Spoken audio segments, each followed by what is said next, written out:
Hello everyone, welcome back. अभी तक हम लोगों ने 4 लेक्चर्स कर चुके हैं कैरेक्टरिस्टिक ऑफ लिविंग और नॉन लिविंग के ऊपर, और आई होप कि आप लोगों को सारे कॉन्सेप्ट समझ में आते रहे होंगे। और वंस अगेन मैं आपको कहना चाहूंगा कि अगर आप डायरेक्ट 5th लेक्चर पे आए हैं तो प्लीज प्लेलिस्ट में जाकर के बाकी के जो प्रीवियस 4 लेक्चर्स हैं आप उसको काइंडली एक बार देख लीजिए। और अगर आपको कोई परेशानी होती है तो आप प्लीज वहां पे कमेंट सेक्शन में आप वहां पे कमेंट छोड़ सकते हैं, ताकि हम आपको एक नीडफुल हेल्प कर सकें, है ना। जो भी आपकी रिक्वायरमेंट हो हम आपको फुलफिल कर सकें, राइट।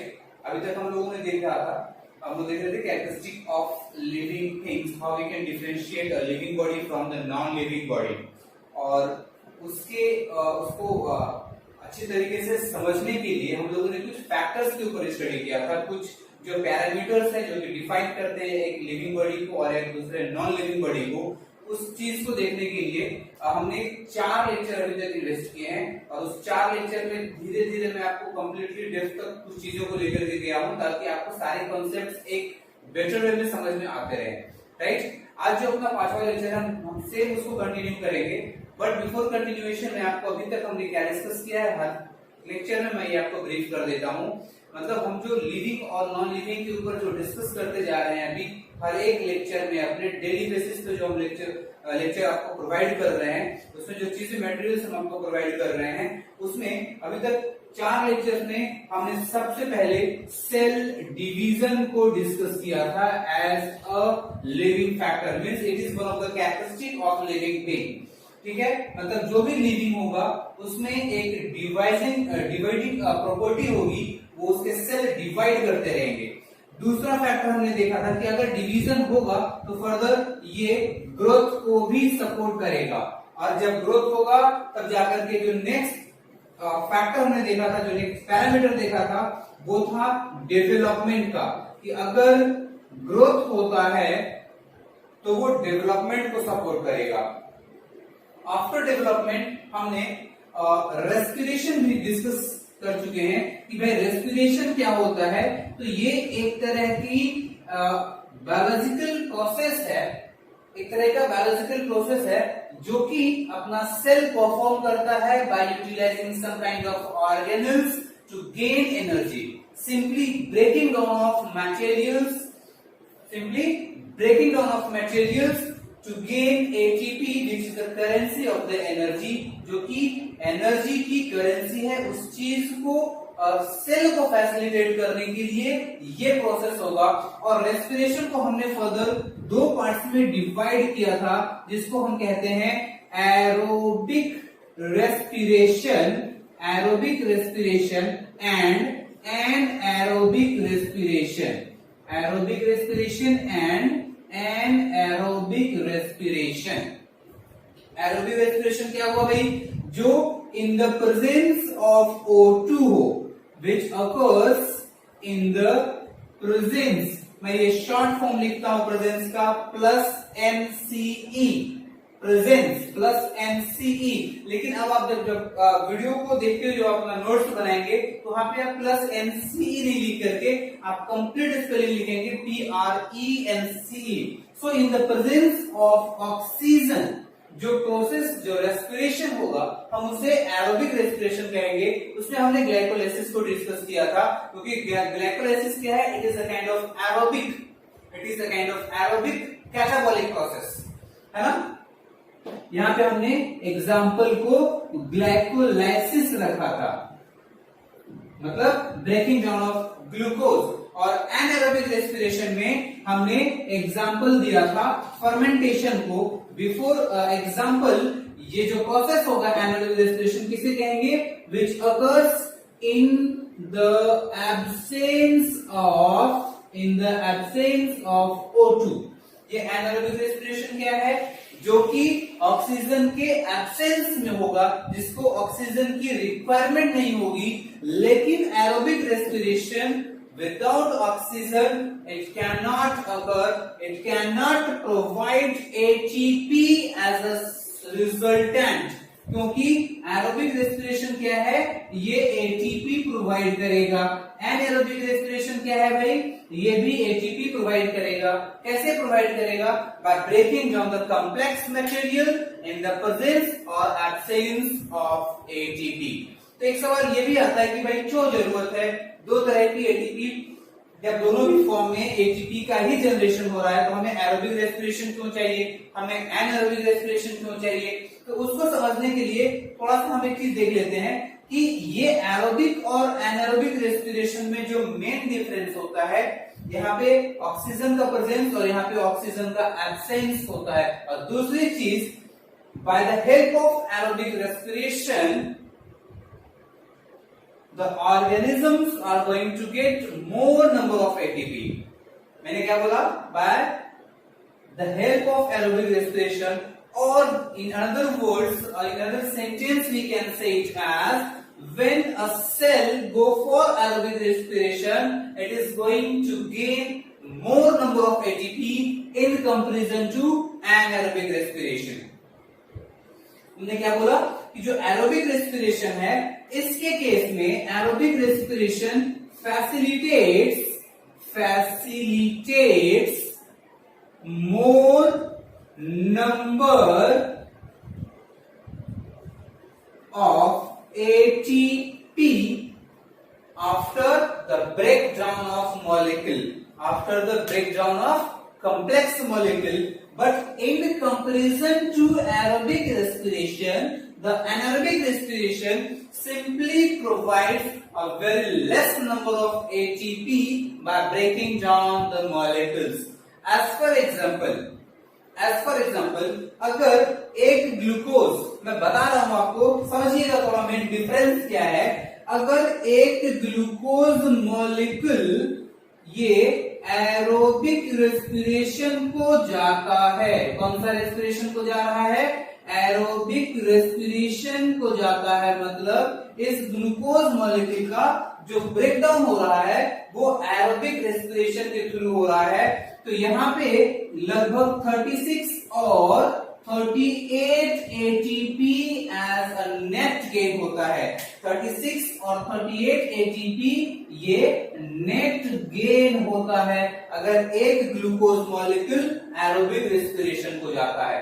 लेकिन अगर यही ग्लूकोज मॉलिक्यूल, अगर सेम यही ग्लूकोज मॉलिक्यूल अगर ये जाएगा एनएरोबिक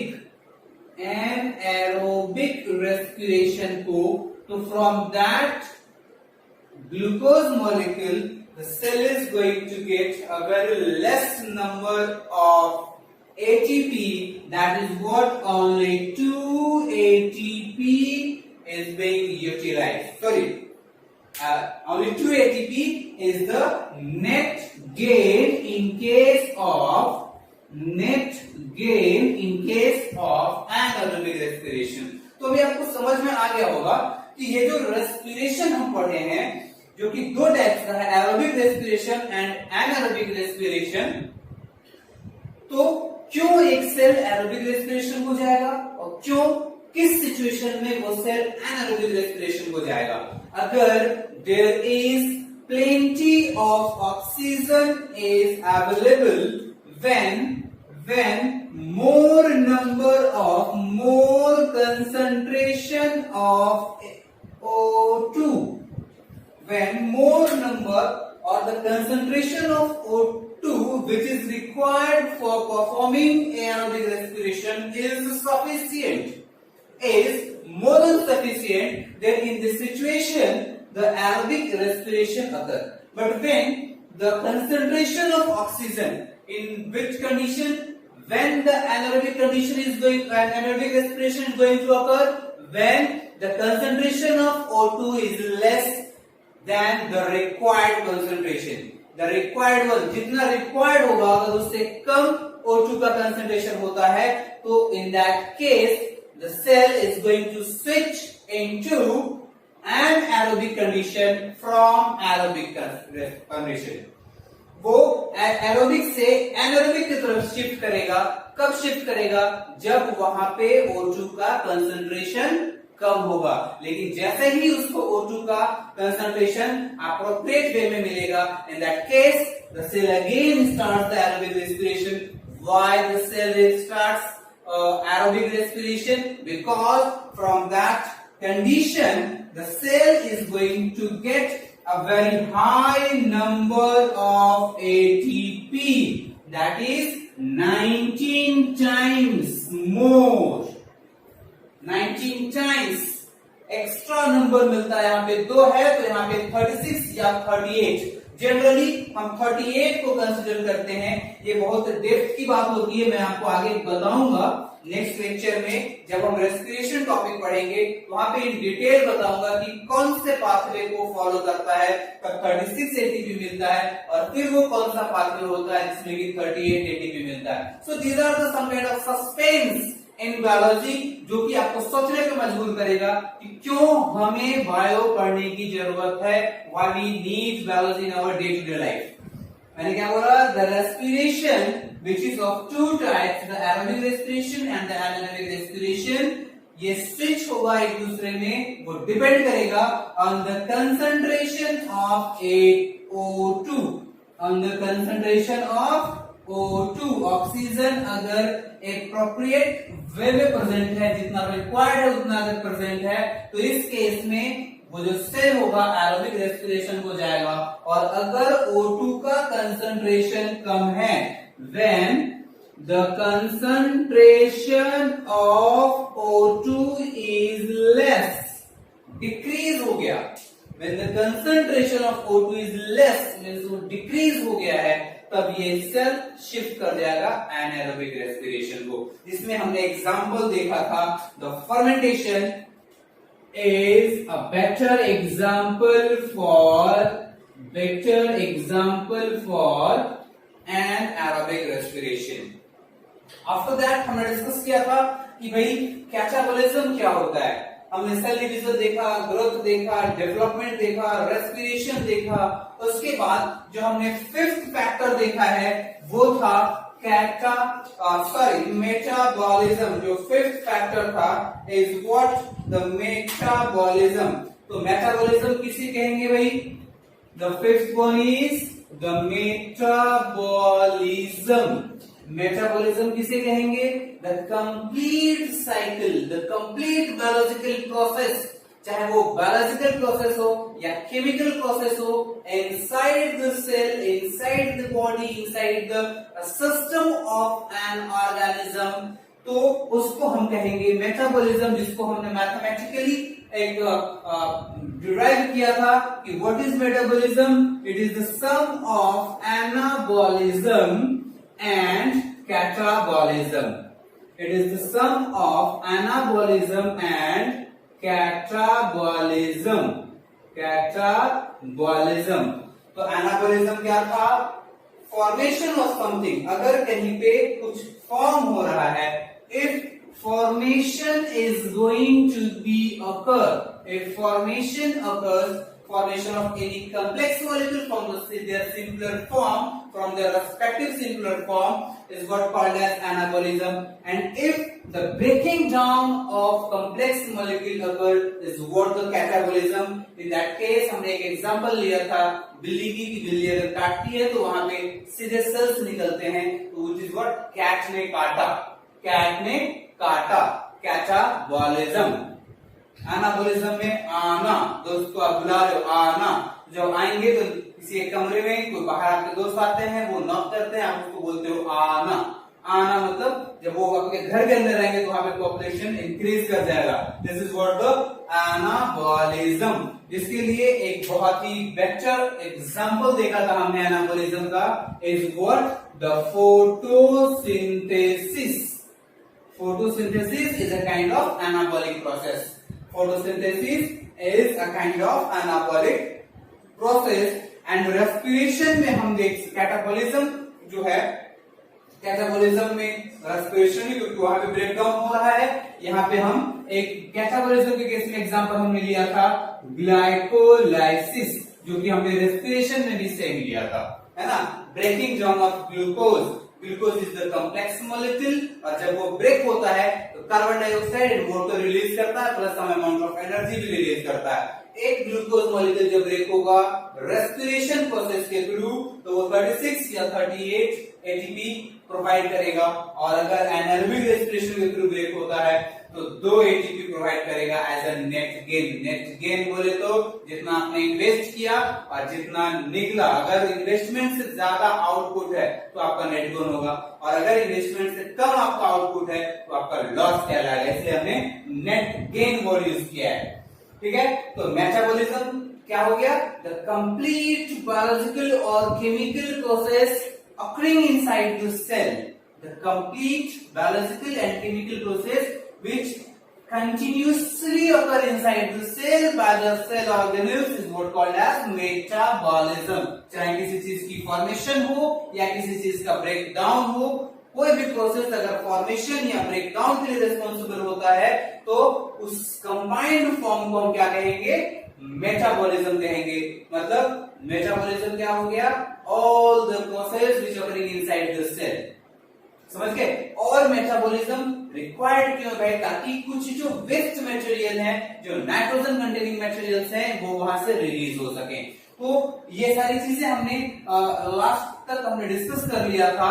हमने मूवमेंट को भी डिस्कस किया, सारी चीजें हम डिस्कस कर चुके हैं। मूवमेंट एंड लोकोमोशन भी एक फैक्टर था जो हम लोग डिस्कस किए कि एक लिविंग बॉडी में मूवमेंट एंड लोकोमोशन होता है, वो मूव कर सकता है, फ्लैजुलर मूवमेंट करेगा, सीलियरी मूवमेंट करेगा by the help of cilia. As for example में हमने पैरामेशियम लिया था।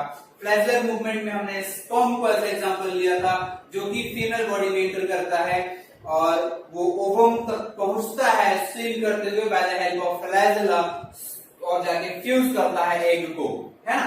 तो अगर अगर स्पर्म मूव कर रहा है तो वो मूवमेंट कहलाएगा फ्लैजुलर मूवमेंट, क्योंकि वो with the help of flagella कर रहा है, वो फ्लैजुला की मदद से मूवमेंट कर रहा है। So that type of movement is what called as flagellar movement. आज इसके साथ आगे हमने एक चीज और हम लोग अभी डिस्कस करेंगे, जो मूवमेंट लोकोमोशन का जो 6 फैक्टर हमने 6 डिस्कस कर चुके हैं हम लोगों ने। अब आगे जो हम लोग डिस्कस करेंगे उसमें कुछ रिप्रोडक्शन से रिलेटेड चीजें होंगी कि भाई रिप्रोडक्शन क्या होता है और कैसे होता है, क्या रिक्वायरमेंट होती है उसकी, ये सारी चीजें हम लोग डिस्कस करेंगे। अब जो नेक्स्ट फैक्टर होगा सेल, लिविंग और नॉन लिविंग के केस में जो उसकी कैरेक्टरिस्टिक होती है, तो लिविंग होता है वो रिप्रोड्यूस करता है। वो क्या करता है? रिप्रोड्यूस करता है, रिप्रोडक्शन। ये क्या होगा? रिप्रोडक्शन। रिप्रोडक्शन बोले तो इसको फिर से हम ब्रेक करेंगे। जैसा कि हमने आपको पहले ही बताया कि किसी भी वर्ड्स को याद नहीं करना है, आपको उसको बार बार उसको फ्रेगमेंटाइज करना है, उसको फ्रैक्शनाइज करना है। इसको हम कैसा ब्रेक कर सकते हैं? Re plus production means produce plus the next is tion. Re का मतलब क्या होगा भाई? Re means simple meaning is repeat. Produce का मतलब generate, and tion meaning what? It is very simple, the process, है ना। तो रिप्रोडक्शन क्या होगा? Reproduction is a process. So how we can define reproduction? We define reproduction as it is a kind of biological process. It is a kind of biological process in which repeat होगा, generation produce होगा। Generation मतलब एक parent अगर ये है तो ये parent further next generation form करेगा, उसी को हम बोलेंगे रिप्रोडक्शन, है ना। तो it is a kind of biological process जिसमें क्या हो रहा है? इन विच parents produces or forms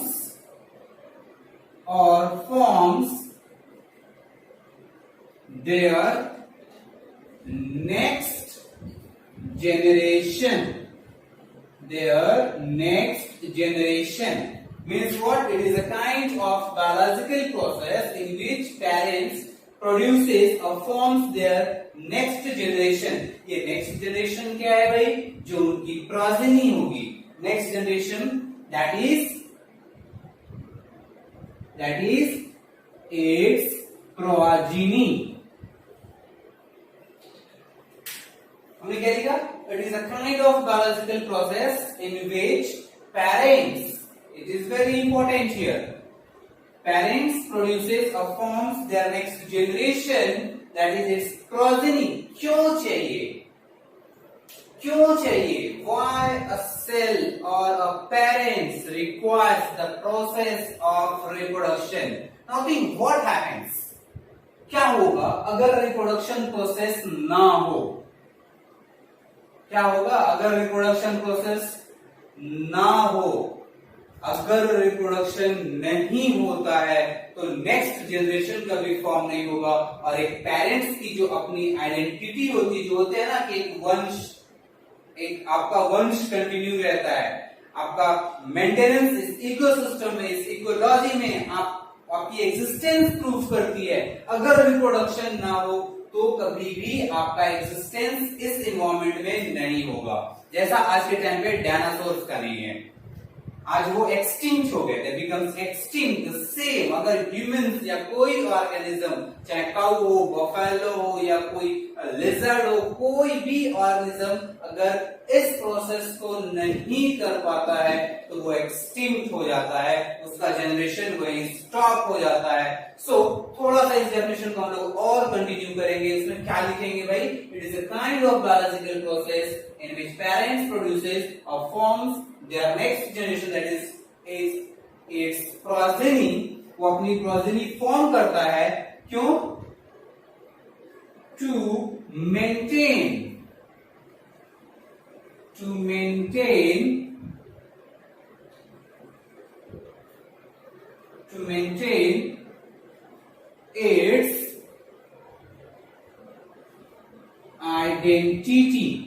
maintain its identity, in the ecosystem. Now the definition is over. Now we can say it is complete. हमने इस definition में सारे why, how, what happens, ये सारी चीजों को हमने डाल दिया. ये क्या है भाई? तो एक बायोलॉजिकल प्रोसेस है जिसमें कि पेरेंट अपना नेक्स्ट जनरेशन फॉर्म करता है जो कि उसकी प्रोजेनी कहलाती है, जिसको ज़ायगोट भी कह सकते हैं. क्यों वो फॉर्म करता है? ताकि वो अपनी आइडेंटिटी को इस इकोसिस्टम में मेंटेन कर सके, अपनी आइडेंटिटी को मेंटेन कर सके कि वो भाई एग्जिस्ट करता है, उसकी पॉपुलेशन एग्जिस्ट करती है. To maintain its own identity, an organism goes for reproduction process. अब फिर से सवाल आता है कि कैसे रिप्रोडक्शन होता होगा, क्या होता होगा? आप बचपन में भी पढ़े होंगे. ये जो रिप्रोडक्शन है, it is of two types. The reproduction is of two types.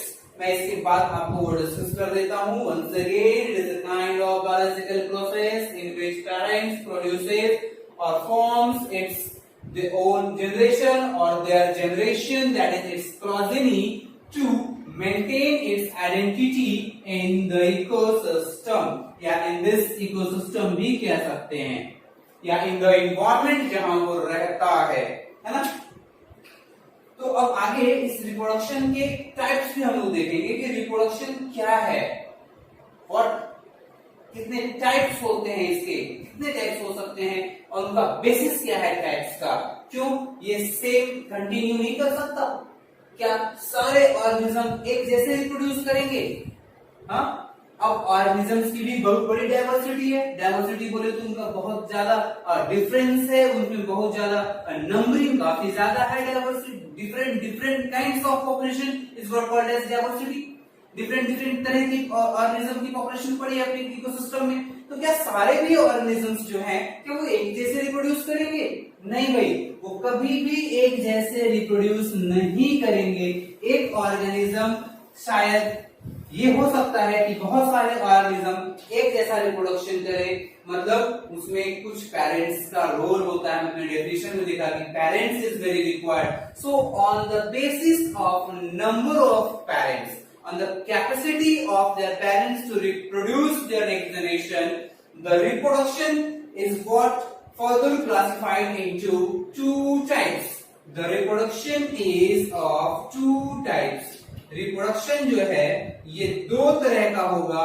पहला बोलेंगे asexual reproduction, asexual reproduction ने क्या लिखा?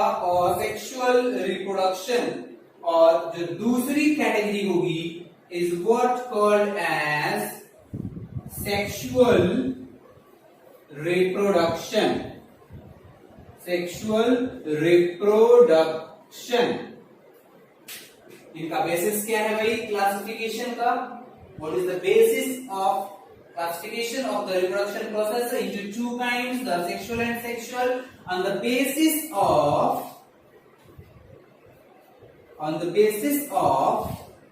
that division is done on the basis of number of parents,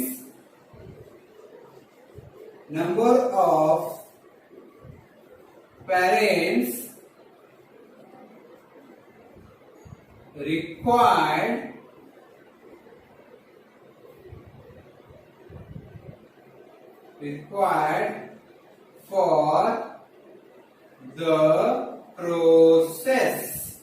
कितने नंबर ऑफ पेरेंट्स रिक्वायर्ड हैं इस process के लिए? द नंबर ऑफ पेरेंट्स, कितने पेरेंट्स हैं भाई? मतलब पेरेंट्स की भी वैरायटी होगी। जी हाँ, अपने किसी भी डिवीजन में कहीं कोई एक सेल ऐसा है जो कि एक सेल का बना हुआ है, सिंगल सेल, उसमें कोई कॉम्प्लेक्सिटी नहीं है, ना टिश्यू के फॉर्मेशन हुए हैं, ना ऑर्गन के फॉर्मेशन हुए हैं, मतलब दे आर यूनिसेल्युलर्स, है ना?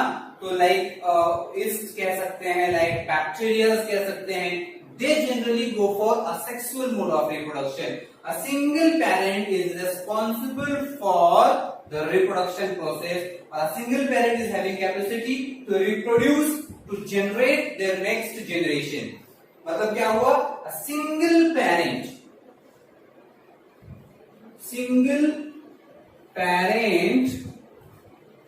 can produce their next generation। पहले यहाँ पे जेनर करके ऊपर में एन लिख दिया, मीन्स जेनरेशन। थोड़ी स्पेस की कमी है और आपको थोड़ा बहुत ज्यादा तामझाम ना दिखे, चीजें क्लियर दिखे, इसकी वजह से हम ये जो हम ऐसा ट्रिक यूज कर रहे हैं, शायद आप भी आगे यूज करोगे in your life. So sexual reproduction क्या हुआ? It is a kind of reproduction, or it is a type of reproduction in which single parent is more than sufficient for maintaining their identity, or they maintain their identity by forming their next generation। जब वो अपने next generation को form करते हैं तब हम कह सकते हैं कि ये जो पेरेंट है ये रिप्रोड्यूस कर रहा है, और उनका वे ऑफ रिप्रोडक्शन और उनका मोड ऑफ रिप्रोडक्शन क्या है? तो असेक्सुअल है। So asexual mode of reproduction means single parent can produce the next generation. अब वो कैसे करता है, किस वे में करता है? ये तो बहुत बड़ा वरदान हो गया कि भाई एक पेरेंट्स बस हो गया, अपने जनरेशन को फॉर्म कर लिया, दूसरे पेरेंट्स की रिक्वायरमेंट नहीं है कि नहीं? अब दूसरा देख लेते हैं भाई। ये सेक्सुअल क्या कहता है? अगर सेक्सुअल का केस देखेंगे तो सेक्सुअल के केस में क्या होता है कि 2 parents is required. Generally 2 parents of different sexes. 2 parents of different sexes are required for producing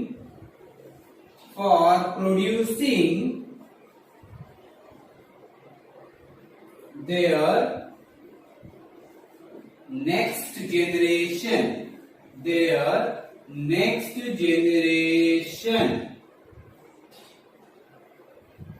Two parents of different sexes. मतलब क्या हुआ भाई? अगर ये डिफरेंट सेक्सेस यहाँ पे ध्यान देने की जरूरत है, मतलब 2 अलग अलग तरह की population in the same species, एक स्पेशीज में 2 वेराइटीज होंगी, वो क्या होंगे भाई? Different sexes means different sexes का मतलब हुआ एक जो होगा वो मेल होगा, एक जो होगा वो मेल पॉपुलेशन होगा, एंड जो दूसरा होगा वो होगा फीमेल पॉपुलेशन.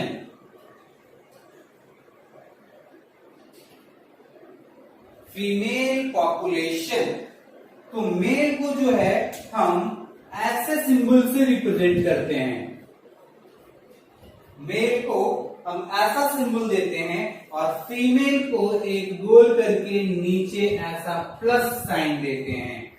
इसके पीछे भी कारण है. क्यों? शायद आप ये चीज जानते भी होंगे या शायद नहीं भी जानते होंगे. तो कुछ हमारे वीडियो देखने का आप इतना मेहनत कर रहे हो तो कुछ तो एक्स्ट्रा बेनिफिट आपको मिलना चाहिए, जो शायद आपको कहीं ना मिले या मिल भी सकता है, नहीं मिलने का चांस ज्यादा है. कि इसको हम मेल क्यों कहते हैं, इसको फीमेल क्यों कहते हैं, क्यों नहीं इसको हम मेल बोलते हैं, इसको फीमेल बोलते हैं. Why we make this kind of, why the previous scientist, हमने नहीं लिखा, हमने नहीं बनाया, ये किसने बनाया? जो बहुत पहले थे, कई साल पहले, सैकड़ों साल पहले जो साइंटिस्ट आए थे 16th सेंचुरी में और 18th सेंचुरी में, 17th सेंचुरी में, उस टाइम से ही इन्होंने मेल और फीमेल को ऐसे रिप्रेजेंट करना शुरू कर दिया था. कैसे भाई? तो याद रखना, कभी भी मेल पॉपुलेशन जो है स्पर्म डोनेट करता है और फीमेल कभी भी एक्सेप्टर होती है. She always accepts the gametes and the mail population always donate its own gametes into the body of female population by different means. The mode of transferring the gametes is not the same in all kind of organisms. It is very diversified. Some uses aquatic environment so that the sperm produced by the male body or male sex organ gets moved. They orientate towards the female body and fuses with the egg. Some simply in direct contact they releases their sperm into the body of females, so they are a diversified means. किसी case में aquatic life नहीं है तो वो by means of pollinating agent, जैसा plant के case में देखते हैं, double fertilization is the best example for that sake, है ना. जो प्लांट का मोड ऑफ रिप्रोडक्शन होता है वो सेक्सुअल मोड ऑफ रिप्रोडक्शन कहलाता है. It is not a kind of asexual mode of reproduction, क्योंकि वो फ्लावर्स में male structure, male sex organ and female sex organ दोनों भी प्रेजेंट होते हैं. जो एंथर या पॉलन ग्रेन है वो मेल गैमेट के रूप में फॉर्म होता है, और जो ओवरी होती है just near to the receptacle के पार्ट में जो प्रेजेंट होता है, जहां से आगे की चीजें स्टिग्मा होती है, वो सब फीमेल बॉडी में, फीमेल सेक्स ऑर्गन में कंसीडर होता है. तो एंथर जो होता है, जो पॉलन ग्रेन होता है, उसके ऊपर लैंड करता है, फिर उनकी फ्यूजन होती है. तो ये anyhow condition, the male always going to donate its gametes to the female population for the sake of fertilization, for the sake of syngamy, or for the sake of fusion of gametes. हमने 3 term use किया है. अभी हमने एक जो term हमने use किया, सबसे पहला टर्म जो हमने यूज किया अपने डेफिनेशन में, the one is called as fertilisation. हमने कहा कि फर्टिलाइजेशन होगा, तो फर्टिलाइजेशन क्या हुआ? This is what the fusion of gametes. Again syngamy, हमने सिंगेमी टर्म यूज किया, ये भी एक तरह का फ्यूजन ऑफ गैमेट्स ही है। They are the alternative terms of each other. हमने बाद में बोला कि फ्यूज हो गया गैमेट, आप फ्यूजन टर्म यूज करो, आप फर्टिलाइजेशन यूज करो, आप सिंगेमी यूज करो, वो आप पे डिपेंड करता है कि आप किस टर्म को लेकर के काफी ज्यादा कंफर्टेबल हो, जो आपको मेमोराइज हो रहा है। इसलिए मैं हर एक सेक्शन में, हर एक पार्ट में कुछ अलग अलग तरह के आपको अल्टरनेटिव्स प्रोवाइड करता हूं कि ये नहीं तो आप ये देख लो, ये नहीं तो आप ये कर लो, जो आपको अच्छा लगे आप उसको ग्रास्प कर लो, आप उसको अपने हिसाब से रन करो, अपने फ्लॉपी में स्टोर रखो, है ना। तो रिप्रोडक्शन में क्या देखा? Asexual reproduction and sexual reproduction. Asexual में सिंगल पेरेंट्स रिक्वायर्ड होगा, असेक्सुअल और सेक्सुअल में डिफरेंट सेक्सेस वाले दो पेरेंट्स रिक्वायर्ड होंगे। Two parents of different sexes means what? The parents having male characteristic male sex organ and the parents having female sex organ.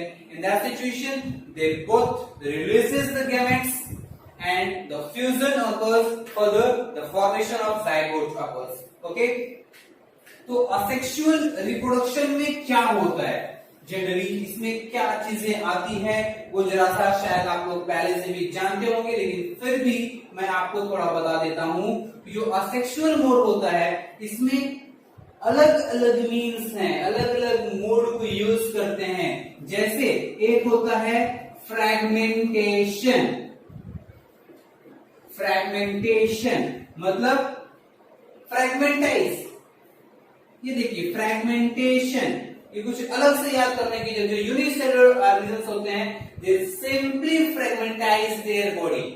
और जब वो fragment कर लेंगे, जब अलग अलग एक सेल आगे जाकर के ये ब्रेक हो जाएगा, तो फर्दर ये जो होगा ये इनका नेक्स्ट जनरेशन कहलाएगा। वो फ्रैगमेंटाइज करेंगे और हर एक टुकड़ा, एक सेल कई टुकड़ों में डिवाइड होगा और हर एक टुकड़ा एक नया ऑर्गेनिज्म में डेवलप करेगा। Okay, the second one can be called as binary fusion.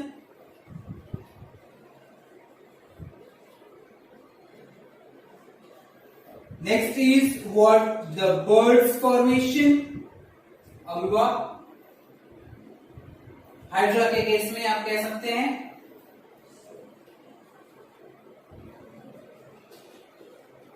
उसके बाद आप रीजनरेशन को भी असेक्सुअल मोड ऑफ रिप्रोडक्शन में रख सकते हैं। तो ऐसे कई चीजें हैं जहां पे आप इसको फोकस कर सकते हैं। तो ये सारे जो मीन्स हैं, fragmentation, binary fusion, bud formation, the fourth one is spore formation. अब ये स्पोर क्या होता है भाई, मैं एक ब्रीफ बता देता हूँ, डिटेल नहीं दूंगा, काफी बड़ा टॉपिक है ये। स्पोर क्या होता है? एक तरह का मान लीजिए कोई एक स्ट्रक्चर फॉर्म हुआ है और अचानक अनफेवरेबल कंडीशंस आए हैं, है ना। मान लीजिए ये गैमेट है और यही रिस्पॉन्सिबल है नेक्स्ट जनरेशन के लिए, और यहाँ का कंडीशन अचानक चेंज हो गया, मतलब यहाँ क्या हो गए? Unfavourable condition, unfavourable environmental conditions आ गए, है ना। तो ये क्या करेगा बाद में? ये सीधे सीधे क्या करेगा भाई, बता देता हूं। ये जो स्ट्रक्चर है ये गार्ड हो जाएगा by different kind of structure, some organic substances, ये ऐसा गार्ड हो जाएगा। अब जब तक अनफेवरेबल कंडीशंस होगा, जब तक एडवर्स इन्वायरमेंटल कंडीशंस होंगे, एडवर्स इन्वायरमेंटल या अनफेवरेबल इन्वायरमेंटल कंडीशन मतलब वैसे इन्वायरमेंट के कंडीशंस जो कि इसको डिस्ट्रॉय कर सकते हैं, इसको जर्मिनेट होने से रोक सकते हैं। तो इस केस में ये सीधे ये कवर्ड हो जाएगा, प्रोटेक्टेड होगा। अब इसको हम बोलेंगे स्पोर।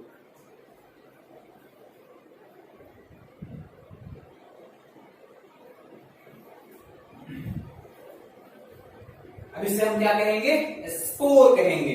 मतलब ये स्पोर का फॉर्मेशन ऑफ, जैसे ही फेवरेबल कंडीशंस होंगे, the spore simply germinates by breaking the structure, the guard structure.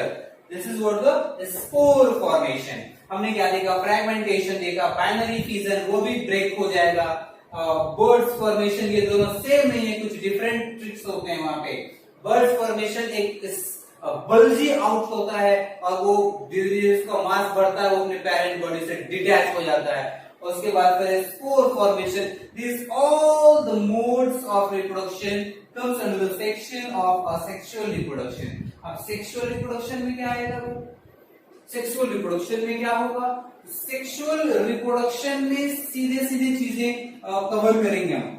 वहां पे कुछ डिफरेंट नहीं है, कुछ ज्यादा लेंथी नहीं है तो बहुत इंटरेस्टिंग। थोड़ा समझने के लिए भी आपको काफी थोड़ा ध्यान लगाना पड़ेगा। ऐसे बहुत इजी वे में मैं कोशिश करूंगा आपको बताने का कि बेसिकली एग्जैक्टली है क्या ये सेक्सुअल मोड ऑफ रिप्रोडक्शन, ताकि आपको थोड़ा भी स्ट्रेस ना आए।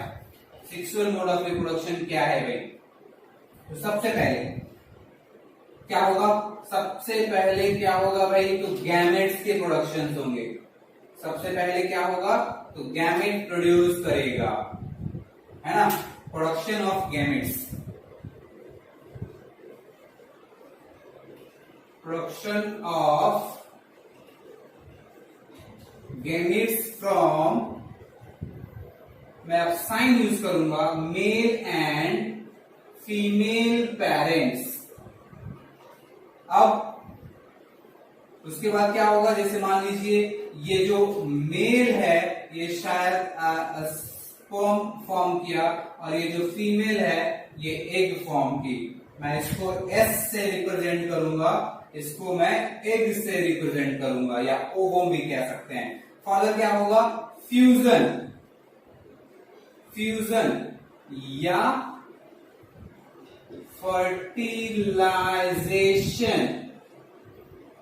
Of gametes. मतलब क्या हुआ, ये एग है, इसमें ओवम से ये फ्यूज कर गया, ये क्या हुआ, इसको बोलेंगे फर्टिलाइज्ड एग। तो अब फर्दर ये फ्यूजन के बाद क्या फॉर्म करेगा भाई, इट फर्दर फॉर्म्स जाइगोट्स। ये क्या फॉर्म करेगा, zygote.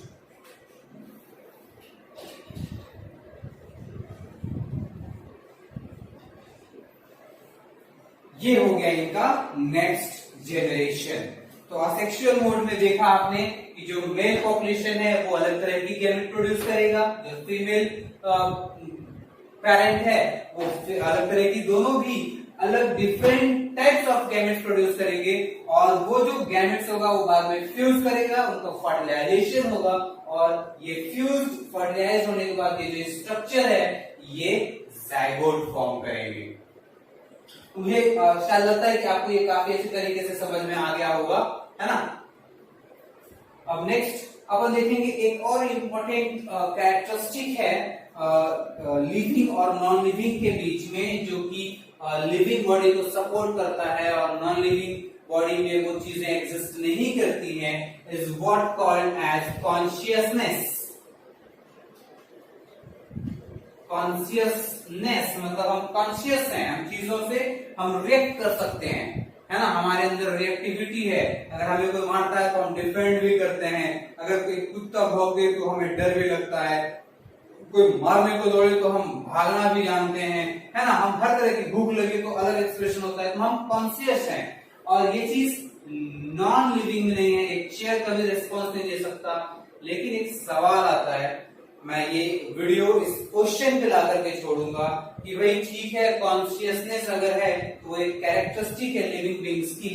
Now when a person moves to a coma condition, आपने उसके सर पे हथौड़ा मारा, वो कॉमा में चला गया, तो क्या उससे अब तो उसमें कोई कॉन्शियसनेस नहीं रही, वो कोई मूवमेंट नहीं कर सकता है, तो क्या उस पर्टिकुलर कॉमा वाले पर्सन को हम लिविंग कहेंगे या नॉन लिविंग कहेंगे।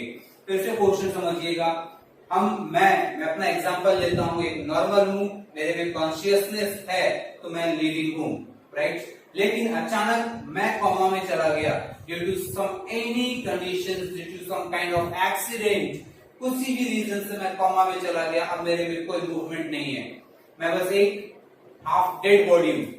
लोग कॉमा पर्सन को हाफ डेड बॉडी भी कहते हैं। तो उस केस में मैं लिविंग हूं या नहीं हूं, मैं आपके कमेंट्स का वेट करूंगा और आप लगे तो आप मेरे को वहां पे आंसर कमेंट में रिलीज कर सकते हैं। Thank you very much. एक बार फिर से अगर आपको ये लेक्चर अच्छा लगता है तो प्लीज आप इसको शेयर कीजिए, आप सब्सक्राइब कीजिए, बेल आइकन को दबाइए और जितना ज्यादा से ज्यादा हो सकता है आप इसको वायरल करने की कोशिश कीजिए ताकि हर बंदे के पास ये वीडियो पहुंचे और हर कोई इससे बेनिफिट ले सके। Thank you very much.